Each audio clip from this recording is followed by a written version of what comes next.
¿Ya te tomaste las pastillas para el dolor de cabeza?, preguntó Roberto desde la sala, sin levantar la vista del celular. No, se me olvidaron en la cocina, respondí levantándome del sillón. La cabeza me punzaba como siempre en las noches. Últimamente me dolía mucho.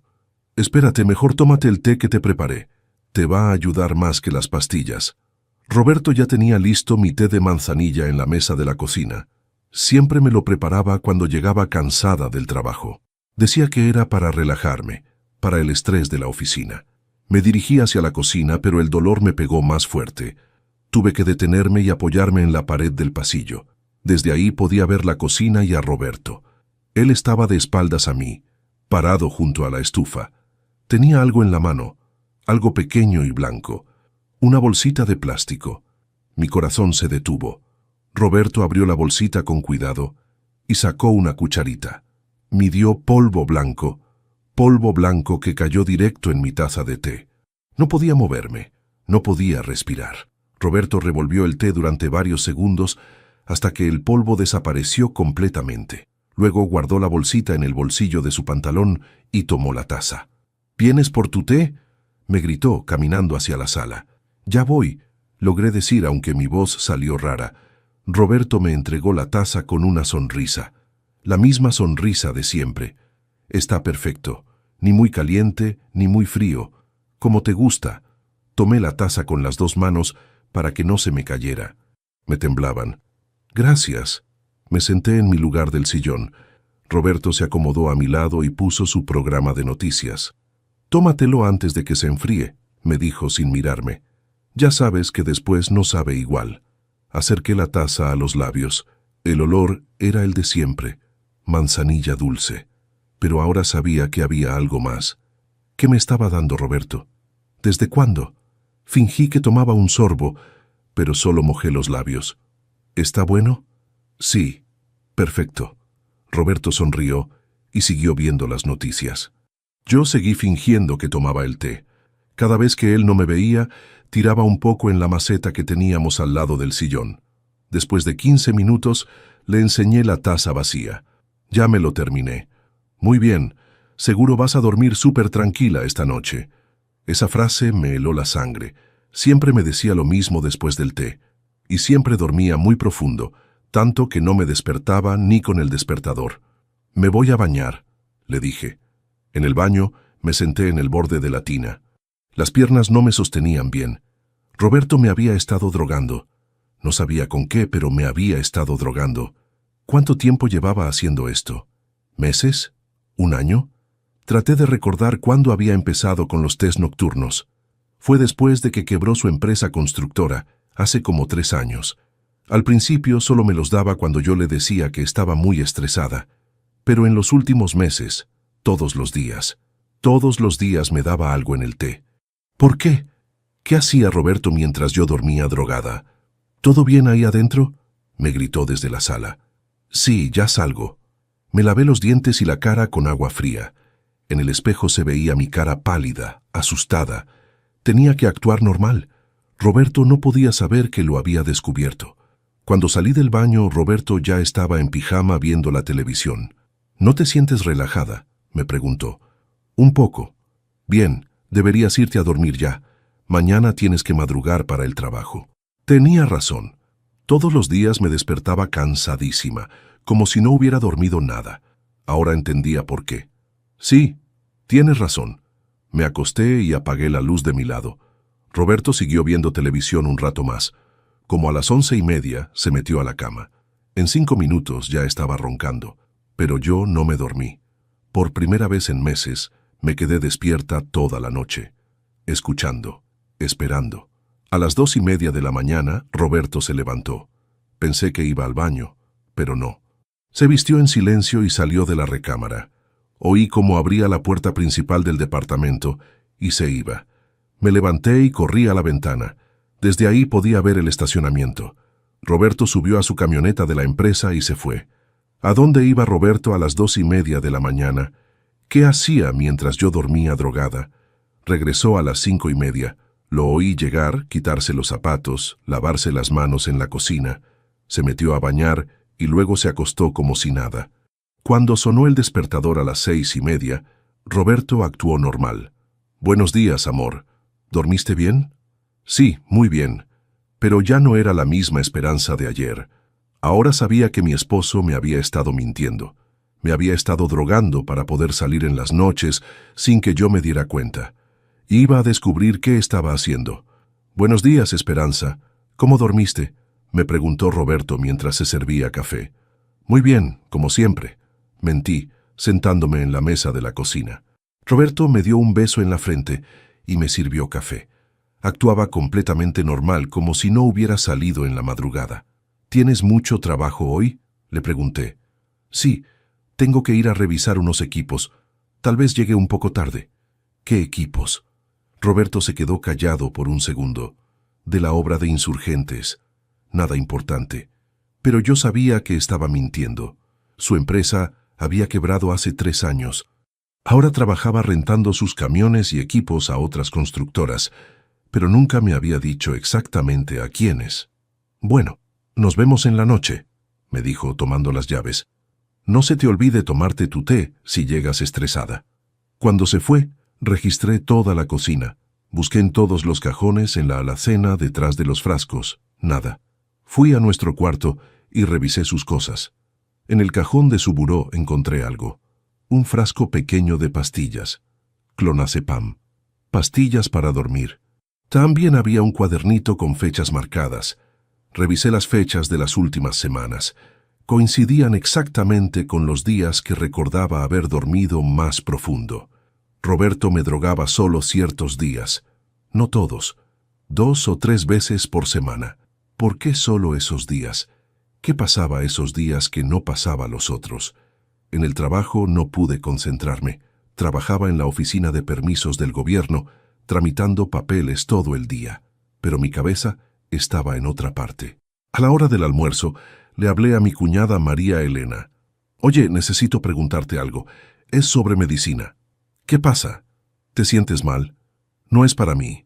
Es sobre unas pastillas que encontré». «Clonazepam». «¿Clonazepam? ¿Para qué las quieres?». «No son mías. Las encontré y quiero saber para qué sirven». María Elena se quedó callada un momento. Ella trabajaba como enfermera en el Hospital General. «Son para la ansiedad, pero también se usan para dormir. Son muy fuertes, Esperanza». «¿Dónde las encontraste?». «En mi casa». «¿Roberto las está tomando? ¿Tiene problemas para dormir?». No le podía decir la verdad todavía. «No sé. Por eso te pregunto. Ten cuidado con esas pastillas. Si alguien las toma sin necesitarlas, puede dormir por muchas horas. Y si las mezclas con alcohol o las usas por mucho tiempo, es peligroso». Cuando llegué a casa, Roberto todavía no estaba. Busqué en internet todo sobre el clonazepam. Lo que encontré me asustó más. Las pastillas podían hacer que una persona durmiera tan profundo que no se despertara ni con ruido. Podían causar pérdida de memoria. Y si las daban sin que la persona lo supiera, era considerado un delito. Roberto llegó a las 7 de la noche. «Hola, amor. ¿Cómo estuvo tu día?». «Bien. ¿Y el tuyo?». «Pesado. Estos clientes nuevos son muy exigentes». «¿Clientes nuevos?». Roberto nunca me había hablado de clientes nuevos. «¿Clientes nuevos?». «Sí, desde hace unos meses. Por eso han mejorado las ganancias». Era verdad. En los últimos meses Roberto había traído más dinero a la casa. Decía que eran bonos por rentar los equipos, pero ahora me daba cuenta de que el dinero extra había empezado al mismo tiempo que los test nocturnos. «¿De qué son las obras?». «De todo un poco, construcción, demolición, transportes». Algo en su voz me decía que no estaba diciendo toda la verdad. Esa noche, Roberto no me preparó té. Según mi libreta, no tocaba. Me dormí normal, y Roberto se quedó en casa toda la noche. Pero al día siguiente era jueves. Según las fechas del cuaderno, los jueves siempre me drogaba. «Te ves cansada», me dijo Roberto cuando llegué del trabajo. «¿Quieres que te prepare tu té?». «Sí, por favor». Roberto fue a la cocina. Esta vez no lo espié, pero sabía que le estaba poniendo la pastilla molida. Cuando me trajo el té, actué normal. «Gracias, amor. Tómatelo despacio. Está caliente». Hice lo mismo que la vez anterior. Fingí que tomaba y tiré el té en la maceta. Roberto se veía relajado, contento, como si supiera que en unas horas estaría libre para hacer lo que fuera que hacía. A las 11 me fui a dormir. Roberto se quedó viendo televisión. A las 2 de la mañana se levantó. Esta vez estaba preparada. Me había puesto ropa oscura debajo de la pijama. Cuando oí que se fue en la camioneta, salí de la cama. Tomé las llaves del carro de mi hermana, que me había prestado porque el mío estaba en el taller. Alcancé a ver la camioneta de Roberto al final de la calle. Lo seguí, manteniendo distancia. Roberto manejó por media hora hasta llegar a una zona industrial que no conocía. Se metió a un terreno grande lleno de bodegas. Me estacioné donde podía verlo, pero él no me podía ver a mí. Roberto bajó de la camioneta y abrió la parte de atrás. Sacó unas cajas grandes y las llevó hacia una bodega donde había otros carros estacionados. 3 hombres salieron de la bodega. Hombres bien vestidos, con trajes caros. Definitivamente no eran trabajadores de construcción. Uno de ellos le entregó algo a Roberto. Desde donde estaba parecía un sobre. Roberto les entregó las cajas. El intercambio duró menos de 10 minutos. Roberto regresó a su camioneta y se fue. Los hombres se quedaron en la bodega. Anoté la dirección del lugar y las placas de los otros carros antes de regresar a casa. Roberto llegó media hora después que yo. Hizo lo mismo de siempre. Se quitó los zapatos, se lavó las manos, se bañó y se acostó. Pero ahora yo sabía que Roberto no estaba trabajando en construcción por las noches. Estaba haciendo negocios con hombres que se veían peligrosos. Y me tenía que drogar para que no me diera cuenta. Al día siguiente investigué la dirección en Internet durante mi hora de almuerzo. El terreno donde había visto a Roberto pertenecía a una empresa llamada Transportes y Logística del Valle. En la página web se veían muy formales. Decían que movían mercancía para diferentes negocios. Pero algo no me gustaba. ¿Por qué Roberto tenía que ir a las 2 de la mañana si era un negocio normal? ¿Puedo preguntarte algo?, le dije a María Elena cuando la llamé esa tarde. Claro. ¿Has visto casos raros en el hospital últimamente? ¿Raros cómo? No sé, gente que llegue golpeada o herida de formas extrañas. María Elena se quedó callada un momento. ¿Por qué me preguntas eso? Curiosidad.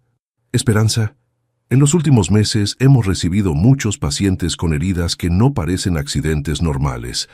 Heridas de bala, puñaladas, golpes muy fuertes. Y cuando les preguntamos qué pasó, todos dicen lo mismo. Que se cayeron o que fue un accidente de trabajo. Se me hizo un nudo en el estómago. ¿Has visto los nombres de las empresas donde trabajan? Sí, algunos. ¿Por qué? ¿Te acuerdas de alguno? Hay varios que se repiten. Transportes y Logística del Valle es uno. También Distribuidora San Miguel y Comercializadora Norte. Transportes y Logística del Valle. El mismo lugar donde había visto a Roberto. ¿Has reportado algo a la policía? Los doctores tenemos que reportar heridas sospechosas, pero muchas veces los pacientes se van antes de que podamos hacer las preguntas completas. Como si tuvieran miedo. Esa noche era viernes. Según el cuaderno de Roberto, no tocaba té. Efectivamente, no me ofreció nada y se quedó en casa. Pero el sábado sí tocaba. ¿Quieres tu té? Te veo muy tensa, me dijo Roberto después de la cena. Sí, por favor.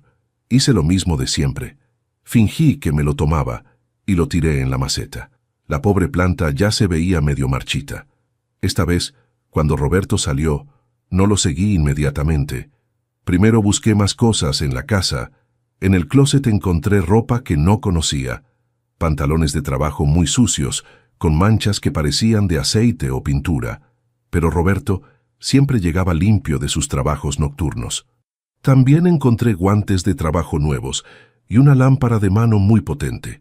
¿Para qué necesitaba Roberto estas cosas si solo transportaba cajas? Decidí seguirlo otra vez. Esta vez Roberto no fue a la misma bodega. Manejó hasta una zona comercial y se estacionó afuera de un restaurante que se veía cerrado. 2 carros llegaron después que él. Los mismos hombres de trajes de la vez anterior se bajaron, pero ahora había uno más. Un hombre mayor, con el pelo blanco, que parecía el jefe. Roberto abrió la parte de atrás de su camioneta. Esta vez no había cajas.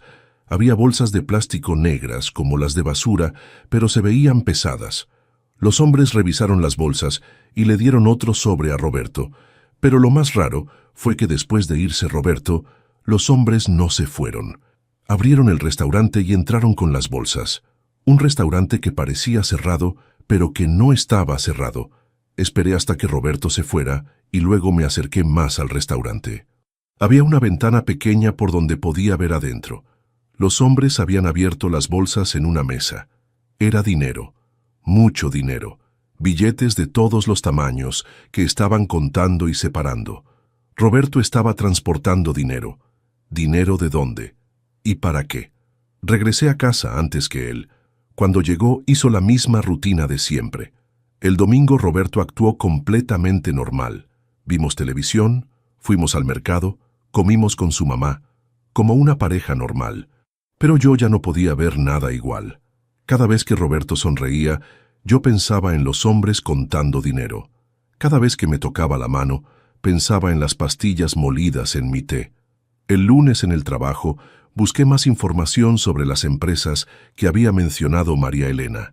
Distribuidora San Miguel había sido clausurada el año pasado por no pagar impuestos, pero seguía apareciendo en anuncios de Internet. Comercializadora Norte tenía una dirección que correspondía a una casa particular en una colonia que conocía. Una casa que siempre se veía vacía cuando pasaba por ahí. ¿Qué tipo de empresas eran estas? ¿Por qué tenían heridos que llegaban al hospital? ¿Por qué movían tanto dinero por las noches? Y lo más importante, ¿cómo había conseguido Roberto trabajo con esta gente? Esa tarde llamé a mi hermana que vive en Puebla con mi mamá. ¿Cómo está mi mamá? Bien, pero rara. ¿Rara cómo? Últimamente habla mucho de dinero, de que ya no tiene que vender cosas de la casa porque Roberto les está ayudando con los gastos. ¿Roberto les está dando dinero? Según ella sí. Dice que Roberto le está pagando algunas deudas viejas que tenía papá. Mi papá había muerto hace 15 años. ¿Qué deudas podía tener todavía? ¿Qué tipo de deudas? No sé. Mamá no quiere hablar mucho del tema. Solo dice que al fin puede dormir tranquila porque Roberto está arreglando los problemas del pasado.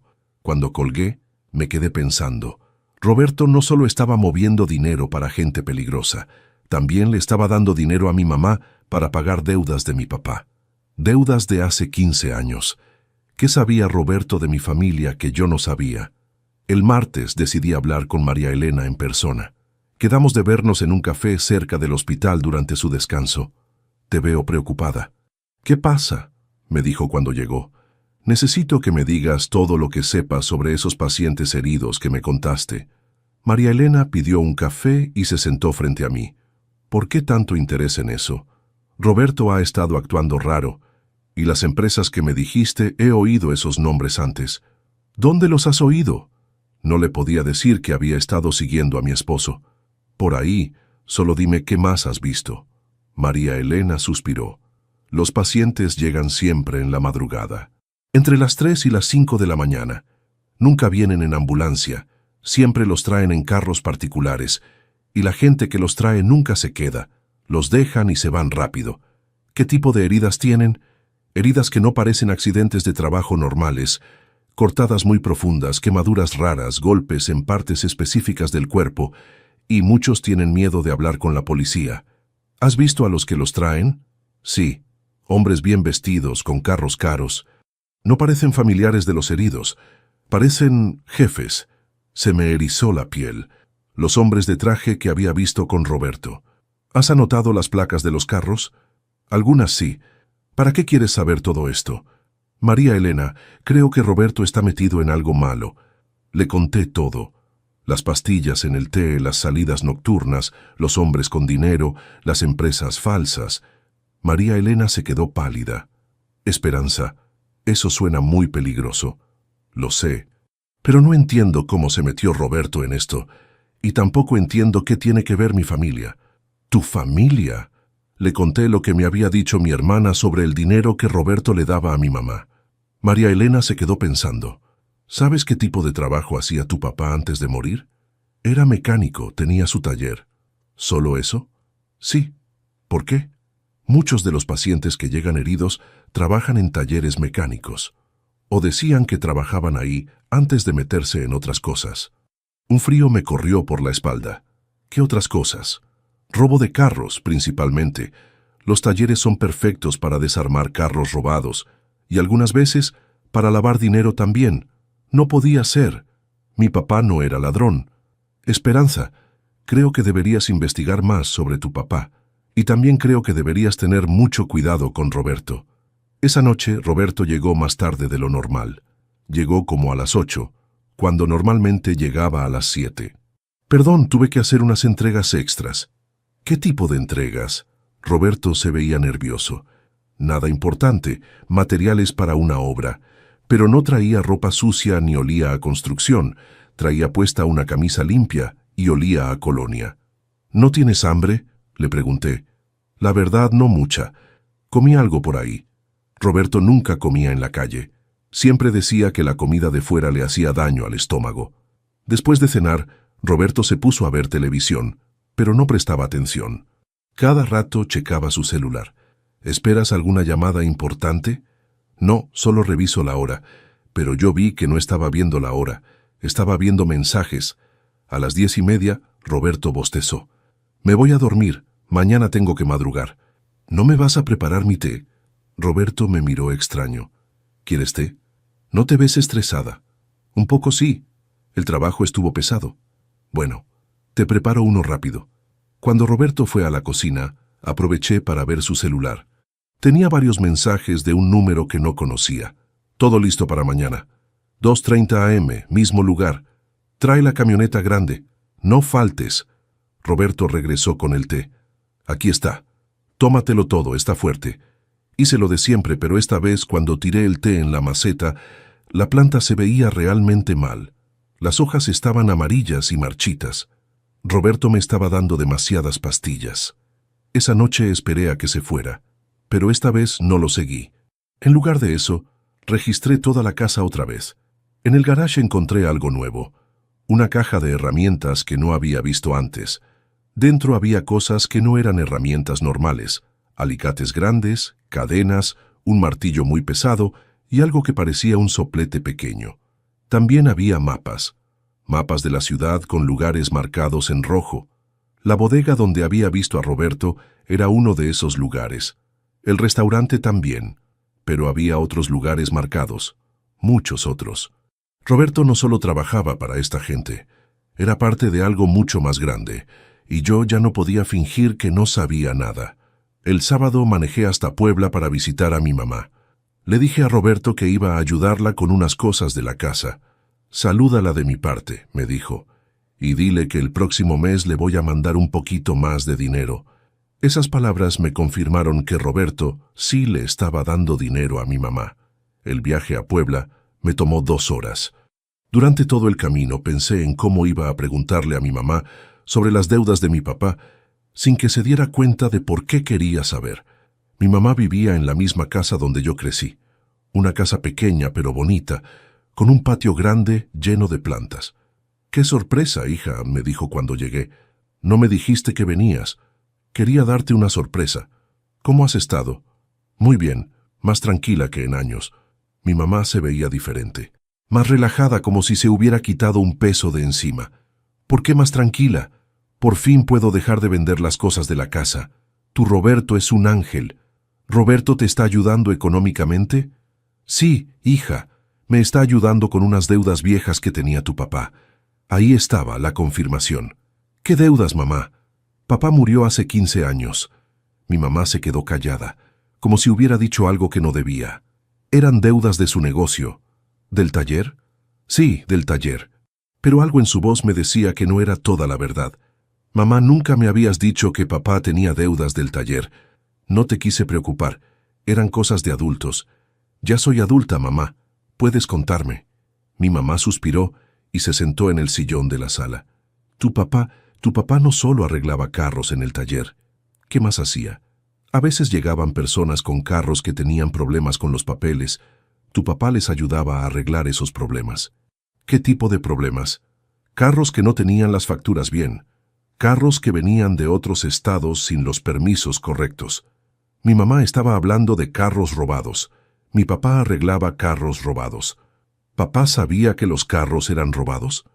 Al principio no, pero después sí se dio cuenta. ¿Y siguió haciéndolo? Necesitábamos el dinero, hija. El taller normal no daba suficiente, y tu papá quería que tú fueras a la universidad. Me quedé en silencio. Todo lo que creía sobre mi papá era mentira.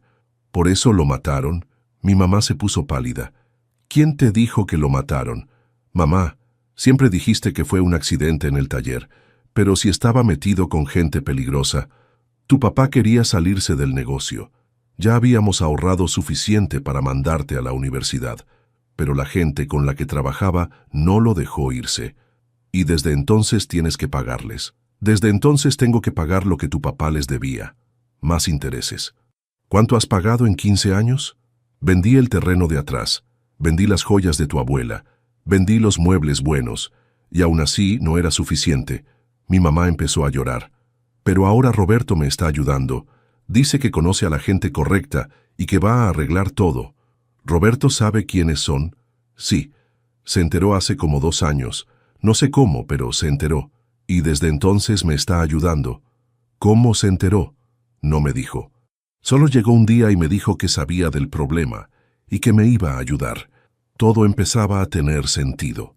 Roberto no había empezado a trabajar para esta gente por casualidad. Lo había hecho por mi familia. ¿Quiénes son esas personas, mamá? No me gusta hablar de ellos. Necesito saber. Son personas que manejan varios negocios, talleres, transportes, restaurantes, pero también hacen cosas malas. ¿Qué tipo de cosas malas? Mueven dinero que no es limpio. Prestan dinero con intereses muy altos. Y si no les pagas... Mi mamá no terminó la frase, pero yo entendí. ¿Por eso Roberto tiene que trabajar para ellos? Roberto dice que si trabaja para ellos un tiempo, van a perdonar toda la deuda, y después podemos estar en paz. ¿Cuánto tiempo? No sé. Él dice que no mucho. Pero yo sabía que esa gente no dejaba ir a la gente fácilmente. Una vez que estabas adentro, era muy difícil salir. ¿Hay otros familiares que sepan de esto? Tu tío Miguel me ayudaba con dinero a veces. Tu prima Sandra también. Pero ninguno podía ayudar lo suficiente. Otros familiares sabían. Todos sabían excepto yo. ¿Por qué nunca me dijeron nada? Porque eres la única que salió adelante. La única que estudió, que tiene un trabajo bueno, que se casó con un hombre decente. No queríamos arruinar tu vida con los problemas del pasado. Pero los problemas del pasado ya habían arruinado mi vida. Mi esposo me estaba drogando para poder trabajar con criminales y pagar las deudas de mi papá muerto. Mamá, creo que Roberto está en peligro. ¿Por qué dices eso? La gente para la que trabaja es muy peligrosa. Lo sé, hija, pero es la única manera de salir de esto. No había manera fácil de salir de esto. Y ahora Roberto y yo estábamos atrapados en la misma red que había matado a mi papá 15 años antes. Regresé de Puebla el domingo por la noche. Roberto me estaba esperando despierto, viendo televisión en la sala. ¿Cómo estuvo tu mamá?, me preguntó. Bien, me dijo que le mandes saludos. Roberto sonrió, pero se veía nervioso. ¿Te dijo algo más? Esa pregunta me confirmó que Roberto sabía exactamente de qué había ido a hablar con mi mamá.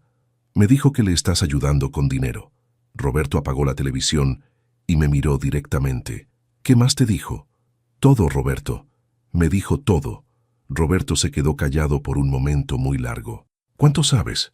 Sé que mi papá trabajaba con carros robados. Sé que lo mataron por eso. Sé que mi mamá ha estado pagando su deuda por 15 años. Y sé que tú trabajas para la misma gente. Roberto se pasó las manos por la cara.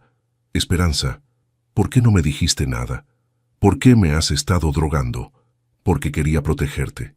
¿Protegerme de qué? Roberto se levantó del sillón y empezó a caminar por la sala. Cuando mi empresa quebró, necesitaba trabajo. Un amigo me dijo que había gente que pagaba bien por transportar cosas. Pensé que era trabajo normal, pero no era trabajo normal. No.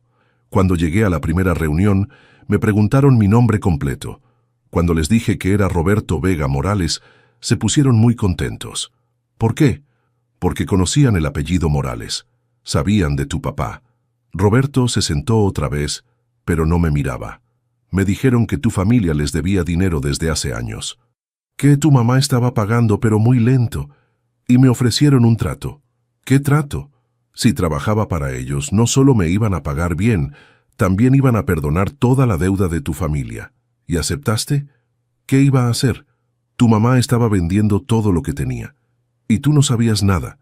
Pensé que era la única manera de arreglar las cosas sin que te afectaran. Roberto al fin me miró. Esperanza, yo te amo. Me casé contigo porque te amo, no por esto. Cuando me enteré del problema de tu familia, ya llevábamos 2 años casados. ¿Cómo te enteraste? En una de las primeras reuniones, uno de ellos mencionó que conocían a una muchacha Morales que trabajaba en permisos del gobierno. Dijeron tu nombre. Ahí me di cuenta de que mi esposa era parte de esto. Se me hizo un nudo en la garganta. Y decidiste meterte más profundo. Decidí hacer lo que fuera necesario para que tú nunca tuvieras que saber nada de esto. Para que pudieras seguir viviendo normal. Por eso las pastillas en el té. Al principio solo trabajaba de día para ellos, pero después empezaron a pedirme que hiciera trabajos de noche. Trabajos más peligrosos. ¿Qué tipo de trabajos? Mover dinero de un lugar a otro. A veces documentos, a veces otras cosas. ¿Qué otras cosas? Roberto no me contestó. Roberto, ¿qué otras cosas? Cosas que es mejor que no sepas. Ya no puedes protegerme de esto. Ya estoy adentro. Roberto suspiró. A veces tengo que ayudarlos a convencer a gente que no quiere pagar sus deudas. ¿Los lastimas? No. Yo solo llevo las herramientas. Otros hacen el trabajo sucio. Recordé las herramientas raras que había encontrado en el garage. ¿Las herramientas del garage son para eso? Roberto asintió con la cabeza. ¿Y por eso me drogabas? Para que no me diera cuenta cuando salías a lastimar gente. Para que no te dieras cuenta cuando hacía cosas que podrían ponerte en peligro. Si esta gente piensa que tú sabes algo, te van a ver como una amenaza. Ya soy una amenaza, Roberto. Ya sé todo. Por eso tenemos que irnos de aquí. ¿Irnos? He estado ahorrando dinero. En unos meses más voy a tener suficiente para pagar toda la deuda de tu familia. Y después nos vamos a ir lejos de aquí. ¿A dónde? A otro estado o a otro país, donde esta gente no nos pueda encontrar. ¿Y crees que nos van a dejar ir? Roberto se quedó callado. Roberto, ¿crees que nos van a dejar ir? No sé, pero tenemos que intentarlo. ¿Y si no nos dejan? Entonces vamos a tener que seguir trabajando para ellos. ¿Para siempre?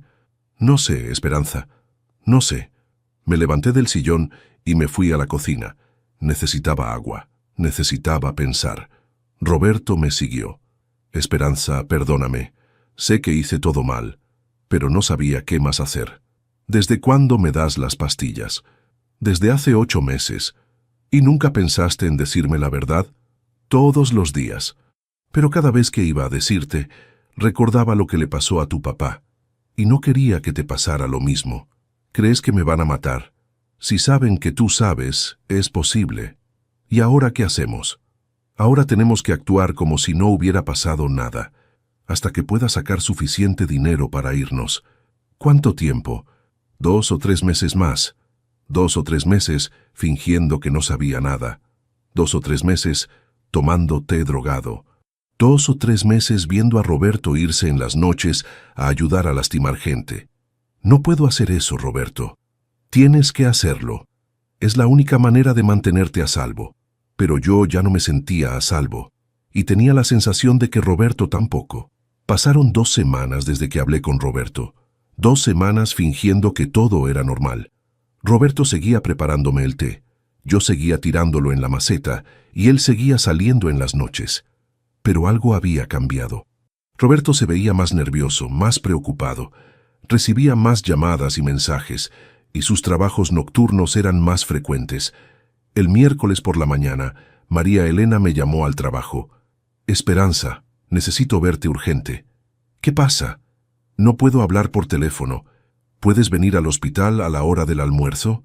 Cuando llegué al hospital, María Elena me estaba esperando en el estacionamiento. Tenemos que irnos de aquí, me dijo. Hay demasiados oídos. Fuimos a un parque que estaba cerca. ¿Qué pasó?, le pregunté. Anoche llegaron 3 pacientes heridos muy grave. Los 3 trabajaban para las mismas empresas que me dijiste.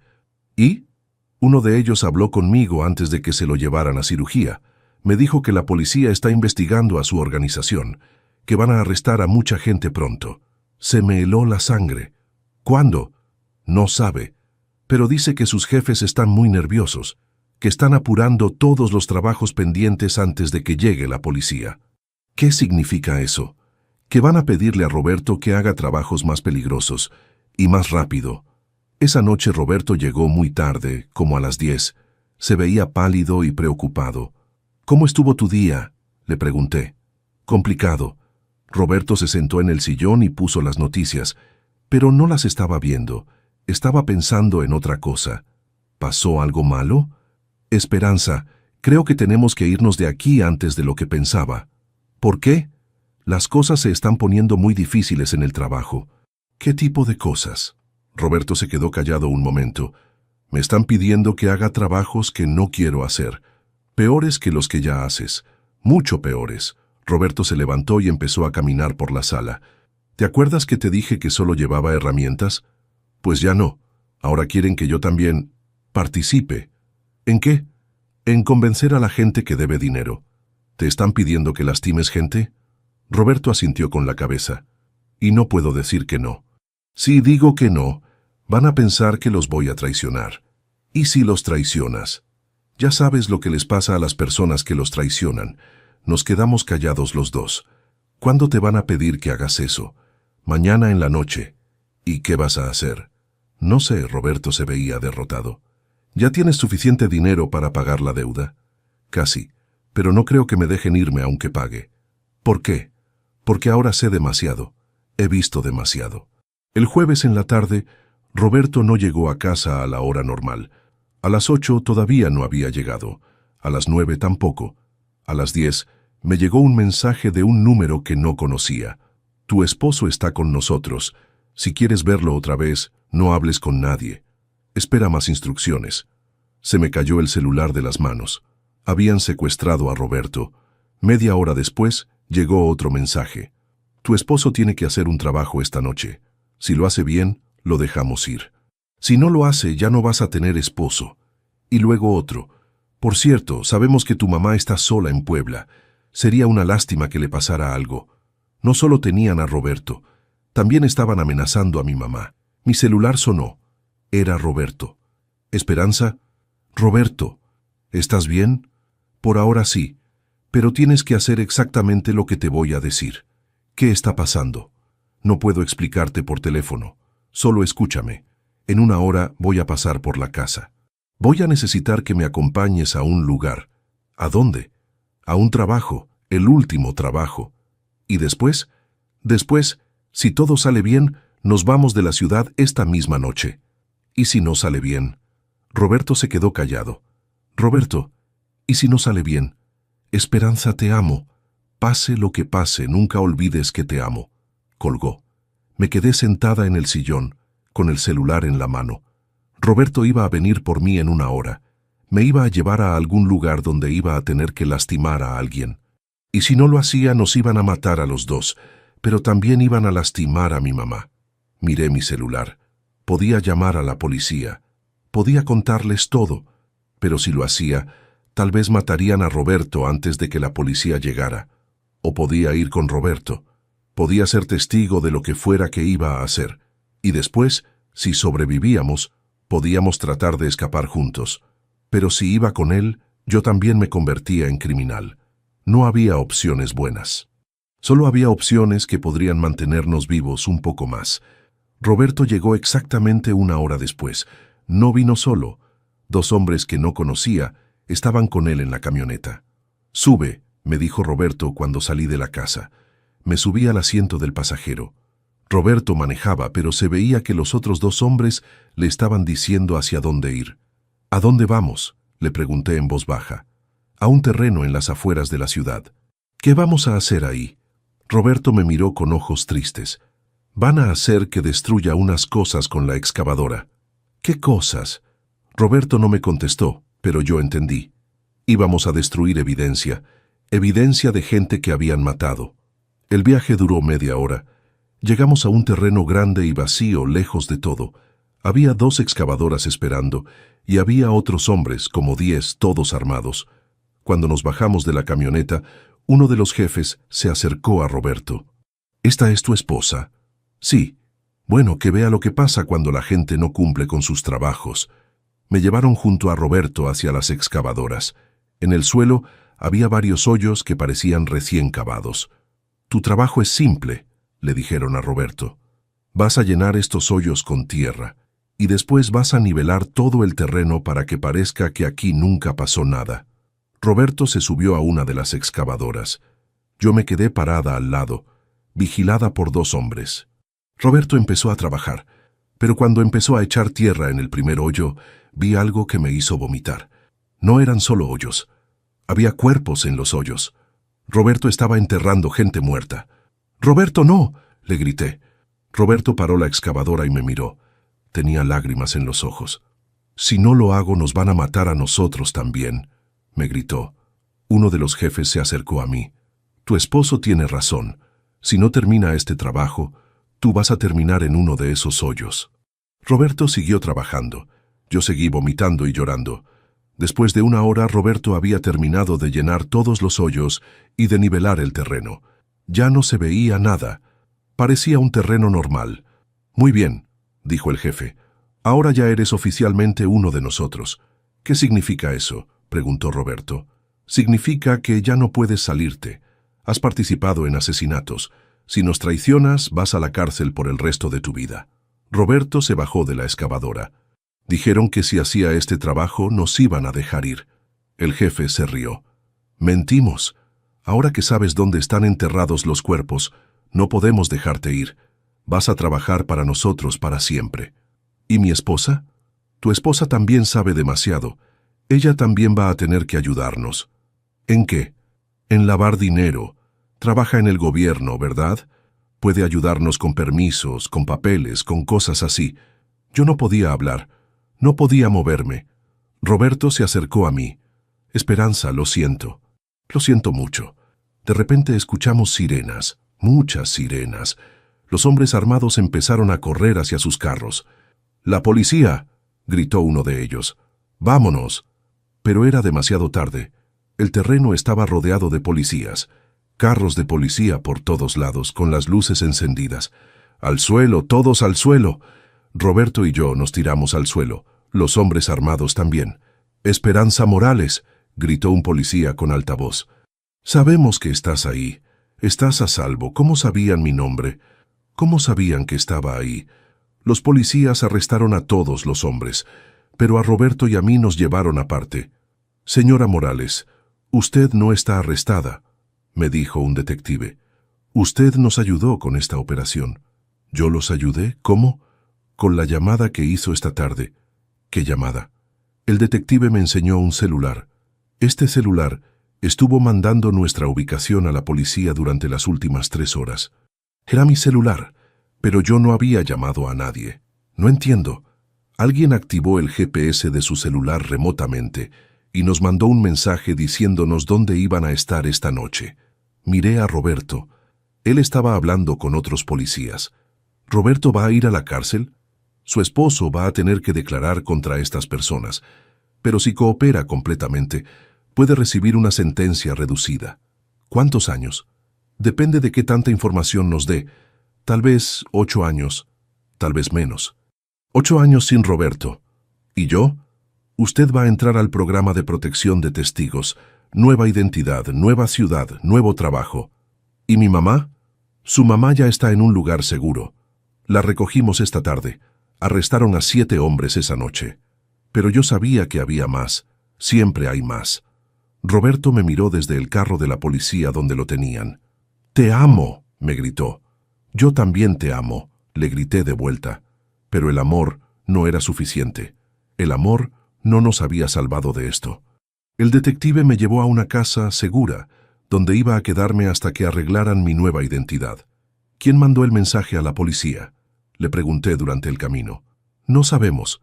Alguien que conoce bien la tecnología. Alguien que quería ayudarla. Nunca supe quién fue. Tal vez María Elena. Tal vez alguien más. Pero esa persona me salvó la vida. Y también destruyó mi vida al mismo tiempo. 1 año después, me desperté en mi departamento pequeño en Guadalajara. Era 15 de noviembre. Exactamente un año desde la noche en el terreno. Mi nueva identidad era Ana Jiménez. Trabajaba en la oficina municipal procesando permisos de construcción. Irónico, considerando todo lo que había pasado con construcción y permisos. Todos los días era igual. Me levantaba, desayunaba sola, iba al trabajo, regresaba, cenaba sola, veía televisión y me acostaba. Una vida nueva, pero vacía. En la mesa de la cocina tenía una caja de zapatos llena de cartas. 12 cartas de Roberto, una cada mes durante el año pasado, todas sin abrir. Al principio no las abría porque estaba enojada, después porque tenía miedo de lo que pudieran decir. Ahora ya no sabía por qué no las abría. Se había vuelto costumbre no abrirlas. Esa mañana decidí visitar a mi mamá. La habían trasladado a un centro de cuidado en Guadalajara después de lo que pasó. El trauma de ser secuestrada, más los años de estrés pagando la deuda de mi papá, le habían causado demencia temprana. Cuando llegué al centro, mi mamá estaba en el jardín cuidando unas plantas de tomate. «Buenos días, señora Carmen», le dije. Ella me miró, pero no me reconoció. «Buenos días. ¿Es usted nueva aquí?» «Sí, soy nueva». «Qué bonito. Me gustan las visitas nuevas. Las visitas viejas siempre están tristes». Me senté a su lado en la banca del jardín. «¿Le gustan las plantas?» «Mucho». Mi esposo tenía un taller, pero yo prefería las plantas. Él siempre llegaba sucio de aceite, pero yo tenía las manos limpias de la tierra. Mi mamá recordaba a mi papá, pero no me recordaba a mí. ¿Tiene hijos? Tuve una hija. Era muy inteligente. Trabajaba en una oficina del gobierno, pero hace mucho que no la veo. ¿La extraña? A veces siento que debería extrañar a alguien, pero no recuerdo exactamente a quién. Pasé una hora con ella. Me enseñó sus plantas de tomate y me contó historias de cuando era joven. Historias que nunca me había contado cuando me recordaba. Cuando me iba, mi mamá me dijo, «Espero que venga a visitarme otra vez». «Claro que sí». «¿Cómo se llama?» «Ana». «Ana. Es un nombre bonito». Regresé a mi departamento sintiéndome peor que cuando salí. Mi mamá estaba viva, pero la mamá que me conocía ya no existía. En la tarde, María Elena me llamó. Ella también estaba en el programa de protección de testigos, pero en otra ciudad. «¿Cómo estás?» «Igual que siempre». «¿Sigues sin abrir las cartas de Roberto?» «Sí». «¿Por qué?» «No sé». «Esperanza, tienes que seguir con tu vida. Esta no es mi vida. Esta es la vida de Ana Jiménez. Eres la misma persona». «No, no lo soy. Esperanza Morales murió esa noche en el terreno». María Elena suspiró. Los arrestos siguieron después de esa noche. Agarraron a 6 personas más. Pero también sé que formaron grupos nuevos. ¿Y Roberto? Roberto está cooperando completamente. Su abogado dice que tal vez salga en 5 años en lugar de 8. 5 años más sin Roberto. ¿Sabes quién mandó la alerta a la policía esa noche? No. Pero quien haya sido te salvó la vida. Después de colgar, me quedé mirando la caja de cartas en la mesa. 13 cartas ahora. La número 13 había llegado esa mañana. Por primera vez en un año tomé una carta. La número 13. La abrí con manos temblorosas. «Esperanza, sé que no has abierto mis cartas. No te culpo. Lo que hice no tiene perdón. Pero necesito preguntarte algo, aunque no me contestes. ¿Puedes perdonarme algún día? No por lo que hice. Eso no tiene perdón. Pero, ¿puedes perdonar al hombre que te amó antes de convertirse en criminoso? Con amor siempre, Roberto». Me quedé con la carta en las manos por una hora. Después busqué papel y pluma y escribí mi primera respuesta. «Roberto, estoy aprendiendo a perdonar, pero aún no sé si puedo olvidar. Tal vez el perdón y el olvido son cosas diferentes. Tal vez se puede perdonar y recordar al mismo tiempo. No sé si algún día podamos estar juntos otra vez. No sé si yo quiera estar junta otra vez, pero sé que te amé, y sé que esa parte fue real, aunque todo lo demás haya sido mentira. Tal vez eso sea suficiente por ahora. Esperanza, que ahora se llama Ana, pero que sigue siendo la misma persona que te amó». Sellé la carta y fui a la oficina de correos. Cuando regresé, preparé té de manzanilla, por primera vez en un año. Té que yo misma preparé, con ingredientes que yo misma compré. Me senté en la mesa de la cocina, con la taza de té y las 12 cartas sin abrir. Tal vez mañana abriría otra, o tal vez no, pero al menos ya había empezado a contestar. El perdón, como la seguridad, iba a ser un camino largo, un camino sin garantías, pero era mi camino, y por primera vez en mucho tiempo yo decidía hacia dónde iba. Tomé un sorbo de té. Sabía a manzanilla, solo a manzanilla, y eso estaba bien. ¿Qué te pareció la historia de Esperanza y Roberto? Una historia que comenzó con una simple sospecha sobre un té nocturno y terminó revelando una red de secretos familiares, deudas criminales y decisiones imposibles. Esta narrativa nos muestra cómo el amor puede coexistir con la traición y cómo las mejores intenciones pueden llevarnos por los caminos más oscuros. Si esta historia te mantuvo en suspenso hasta el final, si te hizo reflexionar sobre hasta dónde llegarías para proteger a tu familia, o si simplemente disfrutaste de cada giro inesperado de la trama, dale like a este video y compártelo con alguien que también disfrute de las historias que nos hacen cuestionar las apariencias. Tu apoyo significa mucho para seguir creando contenido de calidad como este.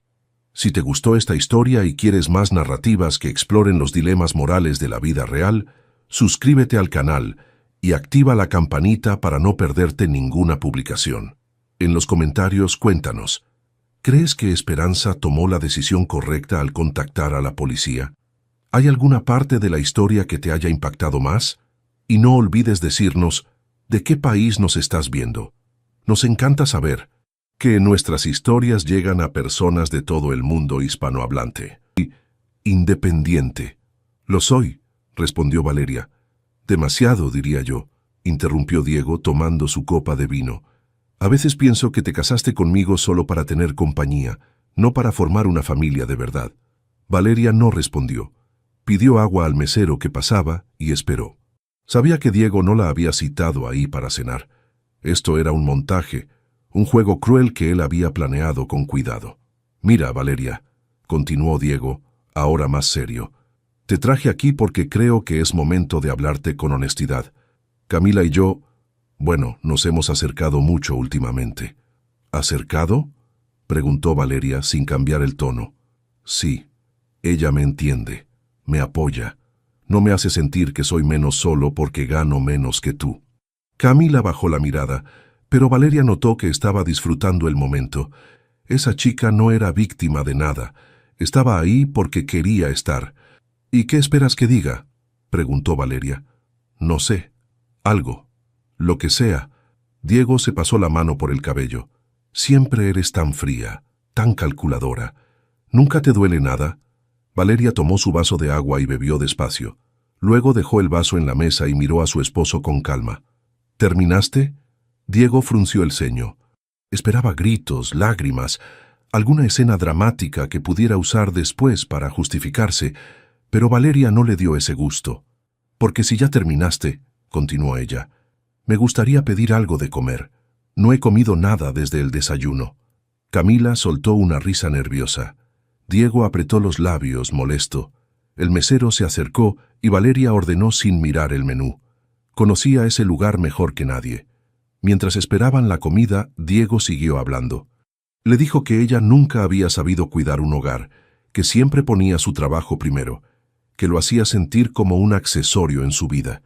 Camila asentía a cada frase, como si estuviera en una junta de negocios. Valeria los dejó hablar.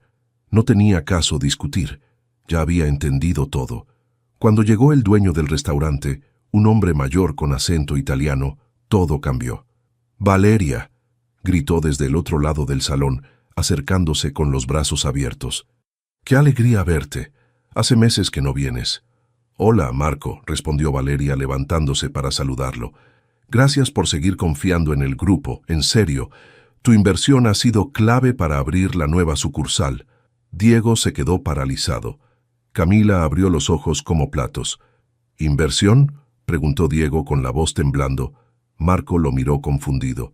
«Sí, claro, Valeria es una de nuestras socias principales. ¿No lo sabías?». Valeria sonrió apenas. No dijo nada. No hacía falta. Diego intentó hablar, pero no le salían las palabras. Camila se hundió en su silla, de repente mucho menos segura de sí misma. «Bueno, los dejo cenar tranquilos», dijo Marco, dándole una palmada en el hombro a Valeria. «Cualquier cosa que necesites, me avisas». Cuando Marco se fue, el silencio en la mesa era tan pesado que hasta el ruido del restaurante parecía lejano. «Valeria», empezó Diego. «No», lo interrumpió ella, sacando su tarjeta de crédito. «Ya no quiero hablar». Llamó al mesero, pidió la cuenta y pagó. Diego intentó detenerla, pero ella se levantó y caminó hacia la salida sin voltear atrás. Afuera, la noche estaba fresca. Valeria respiró hondo y caminó hacia su coche. No lloró. No se sintió triste, solo cansada. Sabía que esa no sería la última humillación que Diego intentaría hacerle, pero también sabía que ya no le importaba. Algo había cambiado esa noche, algo que no tenía vuelta atrás. Subió al coche, cerró la puerta y arrancó. En el espejo retrovisor vio a Diego salir corriendo del restaurante, buscándola entre los coches estacionados. Pero ella ya se había ido. Valeria llegó a su departamento pasadas las 11 de la noche. Diego no estaba. Probablemente seguía en el restaurante intentando explicarle a Camila lo que acababa de pasar. O quizás estaba en el bar de siempre, ahogando su orgullo herido. No le importaba. Encendió la luz de la sala y dejó sus llaves en la mesa. El lugar estaba en silencio, ese silencio incómodo que solo existe cuando dos personas que viven juntas ya no se hablan de verdad. Se quitó los zapatos y caminó descalza hasta su oficina. Abrió la laptop y empezó a revisar sus cuentas bancarias. Llevaba meses sintiendo que algo no cuadraba, pero nunca había tenido tiempo de investigar a fondo. Ahora sí lo tenía. Las primeras transferencias que encontró fueron pequeñas. $500 aquí, 300 allá. Todas salían de su cuenta compartida con Diego hacia una cuenta que no reconocía. Siguió bajando. Más transferencias, más dinero. En total, sumaban casi $20,000 en 6 meses. Valeria sintió que el estómago se le revolvía, pero no de tristeza. Era rabia, rabia pura y fría. Tomó su teléfono y le escribió a Rodrigo, su asesor financiero. Era tarde, pero sabía que él siempre revisaba sus mensajes. «Necesito auditar todas mis cuentas. Mañana, urgente». La respuesta llegó en menos de 2 minutos. «Listo, te veo a las 9 en mi oficina». Valeria cerró la laptop y se quedó mirando la ventana. Afuera, la ciudad brillaba con sus luces de siempre. Miles de personas viviendo sus vidas, con sus propios problemas, sus propias mentiras. Pensó en su madre, en Lima, en esas tardes cuando era niña y veía a su mamá llorar en la cocina porque el novio de turno le había robado dinero otra vez. Siempre era lo mismo. Hombres guapos, con palabras bonitas y promesas vacías. Su madre les creía cada vez, y cada vez terminaba más pobre y más sola. Valeria había jurado que eso nunca le pasaría a ella. Por eso estudió, por eso trabajó como loca durante años, por eso ahorraba cada centavo que ganaba y vivía con sencillez aunque su empresa facturara cantidades que Diego ni siquiera imaginaba. Pero de nada había servido. Al final, había terminado igual que su madre, confiando en el hombre equivocado. Se levantó y fue a la cocina. Preparó un té y se sentó en el sillón. No quería dormir. Sabía que si cerraba los ojos, vería la cara de Diego en el restaurante, esa expresión de sorpresa y vergüenza cuando Marco lo dejó en ridículo. A las 3 de la mañana, escuchó la puerta abrirse. Diego entró tratando de no hacer ruido, pero Valeria estaba despierta en la sala con todas las luces apagadas. «¿Valeria?», preguntó él, encendiendo la luz. Ella no respondió, solo lo miró. «Mira, sé que la cena fue un desastre», empezó Diego acercándose. «No debí llevarte ahí. No debí presentarte a Camila así. Fue estúpido». «¿Dónde está el dinero?», preguntó Valeria. Diego se detuvo. «¿Qué dinero?». «Los $20,000 que sacaste de nuestra cuenta. ¿Dónde están?». La cara de Diego cambió. El color se le fue del rostro. «Yo necesitaba hacer unos pagos». «¿Qué pagos?». «Deudas. Personales». Valeria se levantó del sillón. «Deudas que hiciste sin decirme nada». «Con dinero que era mío. Era nuestra cuenta. dijo Diego alzando la voz. Somos casados. Lo que es tuyo es mío. No, respondió Valeria caminando hacia él. Lo que era mío, y tú lo robaste. No lo robé. Solo lo usé. Iba a reponerlo. ¿Cuándo? ¿Con qué dinero? Si apenas te alcanza para pagar tu coche. Diego apretó los puños. Valeria vio en sus ojos algo que nunca había visto antes. Odio. Odio real. ¿Sabes qué es lo peor de ti, Valeria?, dijo él, escupiendo las palabras. Que siempre me haces sentir menos. Cada vez que ahorras, cada vez que hablas de tus inversiones, es como si me restregaras en la cara que ganas más que yo. Eso es tu problema, no el mío. Es nuestro problema. Por eso nuestra relación no funciona, porque tú nunca me has visto como tú igual. Valeria se cruzó de brazos. Tienes razón, no te veo como mi igual, porque tú robas y yo no. Diego levantó la mano como si fuera a pegarle, pero se detuvo. Valeria no se movió. Solo lo miró fijamente, esperando. Él bajó la mano y se dejó caer en el sillón. No sé qué quieres que haga, dijo con la voz quebrada. Quiero que te vayas. Diego levantó la cabeza. ¿Qué? Que te vayas. Esta noche. Ahora. Este también es mi departamento. No, es mío. Yo pago la renta. Tú solo vives aquí. Diego se quedó en silencio. Valeria fue a la habitación, sacó una maleta del closet y empezó a meter la ropa de él. ¿Qué haces?, preguntó Diego siguiéndola. Te estoy ayudando a empacar. Valeria, por favor, no hagas esto, podemos arreglarlo. Ella siguió empacando sin mirarlo. Cuando terminó, cerró la maleta y se la entregó. Vete a casa de tu madre, o con